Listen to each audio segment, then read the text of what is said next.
ഇത് തിരുമല സ്വദേശി ഉണ്ണികൃഷ്ണൻ പതിവ് പോലെ സിറ്റി സർക്കുലർ ബസ്സിൽ കയറി 30 രൂപയ്ക്ക് ഒരു ദിവസം നഗരത്തിൽ സഞ്ചരിക്കാവുന്ന ടുഡേ ടിക്കറ്റ് എടുത്തായിരുന്നു യാത്ര.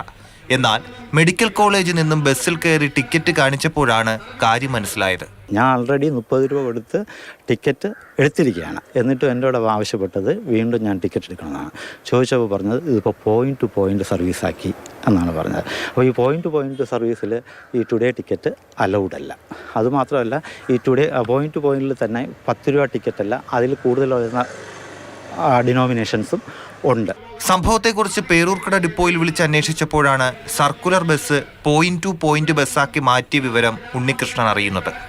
എന്നാൽ ആ ബസ്സിൽ ഈ പോയിന്റ് ടു പോയിന്റ് എന്നുള്ള കാര്യം അറിയാനുള്ള ഒരു സംഗതിയും ഇല്ലായിരുന്നു. സാധാരണ ഒന്നുകിൽ പോയിന്റ് ടു പോയിന്റ് അതിൽ LED വാള് കാണും, അല്ലെങ്കിൽ അതിനനുസരിച്ചുള്ള ബോർഡ് ഉണ്ടായിരിക്കും.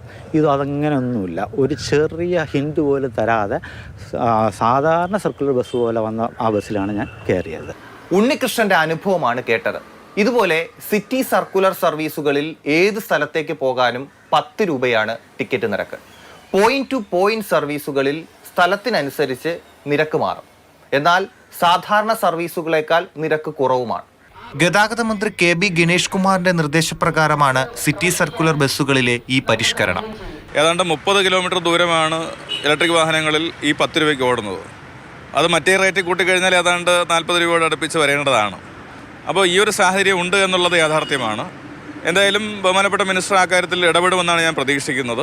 നിരക്ക് കൂട്ടുമെന്ന മന്ത്രിയുടെ പ്രസ്താവന വിവാദമായതോടെ സർക്കുലർ ബസ്സുകളിൽ നിന്ന് മറ്റ് വിഭാഗങ്ങളിലേക്ക് മാറ്റി നിരക്ക് വർദ്ധിപ്പിക്കാനുള്ള നീക്കമാണ് നടക്കുന്നതെന്നാണ് ആരോപണം.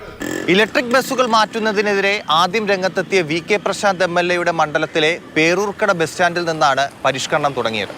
അനൂപിനൊപ്പം T. സരീഷ്ണ, മാതൃഭൂമി ന്യൂസ്, തിരുവനന്തപുരം.